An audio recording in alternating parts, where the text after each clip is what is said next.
Saudara, perang Iran-Israel belum juga menunjukkan tanda-tanda akan berakhir. Bagaimana dampaknya pada Indonesia dan bagaimana Indonesia bisa berperan dalam meredakan konflik ini? Kita ulas bersama Dirjen Asia Pasifik dan Afrika Kementerian Luar Negeri, Abdul Qodir Jailani. Selamat malam, Pak Qodir. Selamat malam, Mbak Audrey. Hadir juga malam hari ini ada pakar hubungan internasional dari Universitas Parahyangan, Kisino Bawono. Malam, Mas Kisino. Selamat malam Mbak Audrey dan selamat malam Pak Abdul Qadir. Ya, saya mau ke Pak Dirjen dulu. Pak Dirjen, jadi kami ingin mengetahui terlebih dahulu, sebenarnya apa posisi resmi kita, Indonesia, terhadap eskalasi konflik Israel-Iran?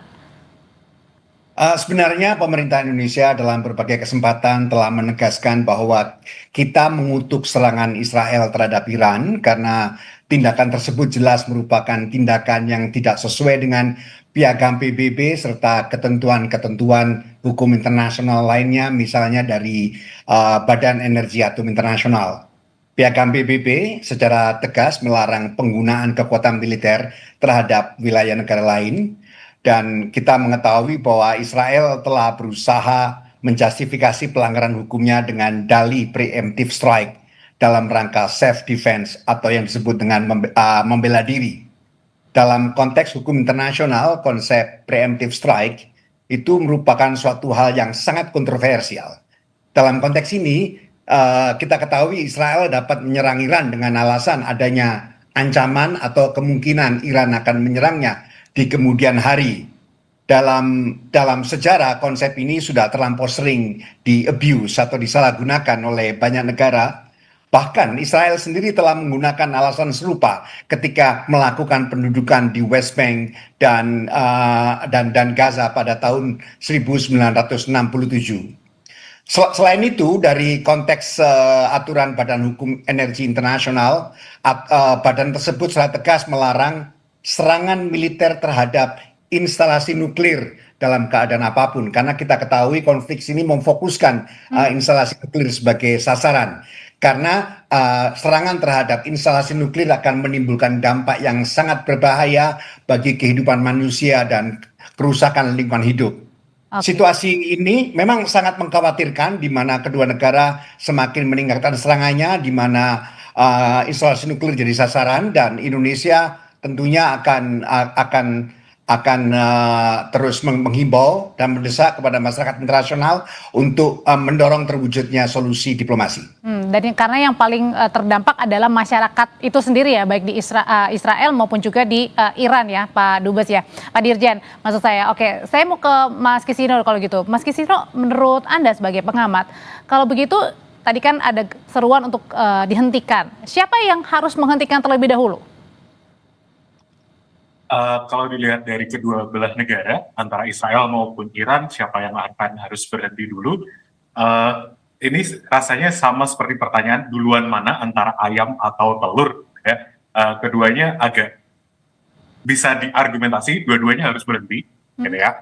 Tapi tentu saja akan lebih condong ke Israel dulu, karena dalam kasus ini Israel yang pertama kali memulai serangan beberapa hari yang lalu. Gitu. Walaupun saya rasa ini masih akan tetap berlanjut, karena kalau dari pernyataan Prime Minister Netanyahu dan pemerintah Israel sendiri, tujuan mereka untuk mengeliminir ancaman nuklir dari Iran, tapi sampai sekarang dengan sekian banyak serangan, bahkan dari beberapa tahun yang lalu, gitu ya, so far mereka masih gagal dalam mengeliminir atau at least menetralisir ancaman nuklir dari Iran. Jadi rasanya mereka akan masih tetap berusaha untuk melakukan agresi-agresi yang lain. Dan di sisi lain, di Iran sendiri pun, sebagai pihak yang pertama kali diserang, mereka butuh public relations stunt, gitu ya. Mereka butuh PR stunt ke publik domestik dan publik internasional bahwa mereka tidak tinggal diam, mereka masih kuat, mereka berani membalas melawan agresi dari Israel.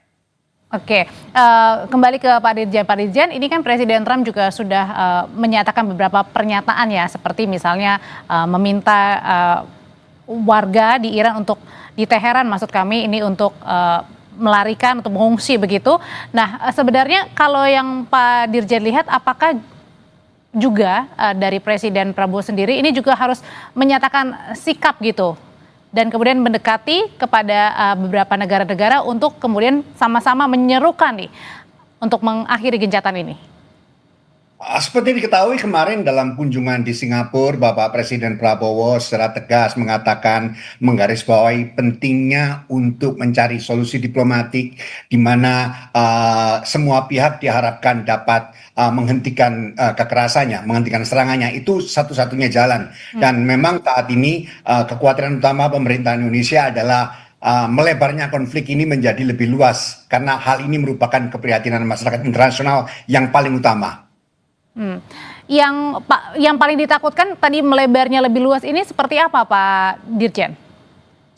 Kekhawatiran kita adalah apabila sampai konflik ini melibatkan negara lain dan akan berkembang menjadi konflik di regional, menjadi perang regional. Itu sesuatu yang tidak kita inginkan karena kita mengetahui dampaknya akan semakin dalam bahkan di level global.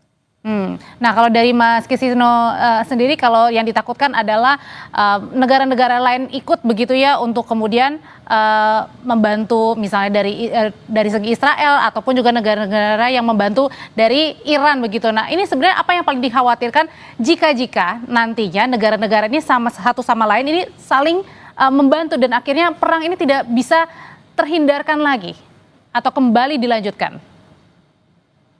Oke, terima kasih. Terkait chance bahwa ini akan meluas, saya setuju bahwa memang akan ada kemungkinan ini meluas konfliknya. Siapa yang paling mungkin untuk ikut di sini adalah Amerika Serikat. Presiden Donald Trump sendiri barusan mendapatkan informasi dari Director of National Intelligence-nya, Tulsi Gabbard. Dia mendapatkan laporan bahwa sebetulnya menurut intelijennya, Iran masih jauh dari kemampuan untuk membuat senjata nuklir. Namun, Presiden Trump sendiri menggunakan prerogatifnya menyatakan bahwa dia merasa bahwa Iran sudah cukup dekat dengan senjata nuklir. Quote Presiden Trump, I think, menurut Presiden Trump, Iran itu sudah very close to having a nuclear weapon. Di sini, kemungkinan dilemanya adalah kita lihat di domestik Amerika Serikat dalam pemerintahan Presiden Trump, apakah kemudian birokrasinya, kementeriannya, agensi-agensinya setuju untuk kemudian ikut Israel untuk berperang di Iran atau tidak. Nah, so far masih ada tarik ulur antara ada yang pro maupun ada yang anti.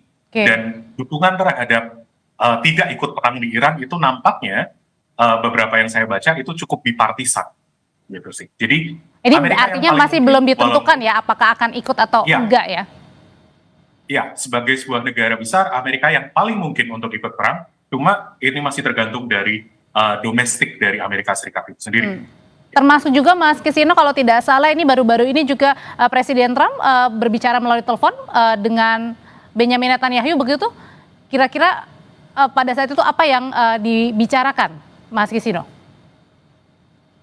Saya sendiri belum membaca apa yang diobrolkan oleh Presiden Trump dengan Prime Minister Netanyahu, tapi kemungkinan besar ini terkait dengan bagaimana Amerika Serikat bertindak atau merespon serangan Israel terhadap Iran. Secara umum mereka pasti akan mendukung Israel. Cuma seberapa bentuk dukungannya, seberapa jauh itu yang masih harus ditunggu. Oke, Pak Dirjen, sebenarnya langkah diplomatik apa sih yang perlu kita ambil kalau kemarin memang Pak Presiden sudah mengumumkan sikap kita. Nah, tapi langkah diplomatik seperti apa yang harus kita ambil untuk bisa mendorong menurunkan eskalasi konflik Israel-Iran ini?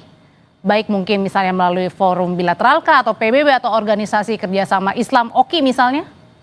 Ya. Seperti saya katakan tadi, kekhawatiran utama adalah melebarnya konflik menjadi konflik lebih luas, merupakan keprihatinan masyarakat internasional, dan kita semua mengetahui bahwa persoalan ini sebenarnya juga sudah dibahas di Dewan Keamanan PBB beberapa hari yang lalu. Namun sampai hari ini kita belum melihat sikap Dewan Keamanan PBB terhadap situasi ini. Dan tidak hanya itu saja, isu ini juga telah dibahas di Badan Energi Atom Internasional, di mana Indonesia kebetulan juga menjadi anggota Board of Governor. Di forum ini posisi Indonesia sama seperti tadi yang saya jelaskan sebelumnya, Dan dalam pertemuan tersebut, Badan Energi Atom Internasional juga diminta untuk terus memantau situasi instalasi nuklir yang ada, terutama berkaitan dengan kemungkinan radiasi. Kemudian dalam konteks OIC, Indonesia bersama beberapa negara OIC lainnya telah mengeluarkan joint statement yang pada intinya kita mengecam serangan Israel dan mendesak agar konflik dihentikan serta mendorong pembentukan kawasan bebas senjata nuklir di Timur Tengah. Sebagai informasi, nanti pada hari Sabtu, Bapak Menteri Luar Negeri juga akan menghadiri pertemuan darurat OIC di Istanbul yang akan secara khusus membahas sikap bersama negara-negara OIC. Di tingkat ASEAN, Indonesia juga mendorong negara-negara Asia Tenggara untuk bersikap terhadap perkembangan yang sangat mengkhawatirkan ini.